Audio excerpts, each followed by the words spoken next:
श्रीक्षेत्र पुरी रे आसंता 17 तारिख रे परिक्रमा प्रकल्पर लोकार्पण उत्सव अनुष्ठित हेबो जेउथिपाई मार्साखाई ब्लॉक एवं महाकलपड़ा ब्लॉक रो विभिन्न गाँ एवं हरिबोल हुलाहुली सहित भजन कीर्तन रे दुलुकुछि गाँ दांड गाँ को आसी महाप्रभुंकर अर्पण रथ महाप्रभुंक निकट को पठाजिब अक्षत अरुआ चाउल गुआ नड़िया महिला माने गाँ दांड को भल भाव धोई सुंदर सुंदर फलिकी फली चितांकी दृश्य देखा मिलुछि।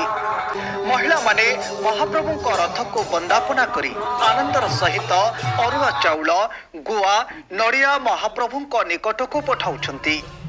केउ पंचायत रे सरपंच तो केउ पंचायत रे ब्लॉक अध्यक्ष तो केउठारे सरपंच ब्लॉक अध्यक्षक सहित मंत्री अतनु सब्यसाची नायक रथरे वा पंचायत परिक्रमा करुथिबा समय रे शामिल होइतिले।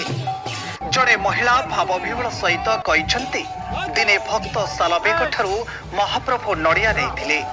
आज आम गाँरु महाप्रभुंक पाखकू नड़िया जाउछि आमे बहुत आनंदित।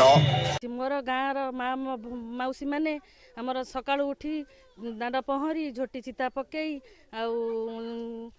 कलश द्वार मुहरे कलश बसई सब सजाई। मु शुणी जे दासिया बाउरी ठाऊ महाप्रभु जगन्नाथ नड़िया नहीं किंतु मु आज एत खुशी जे मो गाँरु मो माँ भौणी मैंने सब अरुआ चाउल गुआ नड़िया सबू महाप्रभु पाखक पठाउछंती। यह अति गौरवर आनंदर विषय बहुत आ संगे आमर कीर्तन रे आम गाँ दांड उछुली पड़ुची कीर्तन हुलाहुली रे सब जगन्नाथ महाप्रभु को आशीर्वाद नापी समस्त मन में उत्सुकता रही से आज महाकल्पना देखुं हजार हजार संख्यार माँ भाई मुरबी युवक साथी समस्ते बुलूँ अर्पण रथ सहित महाप्रभु को आशीर्वाद नापी।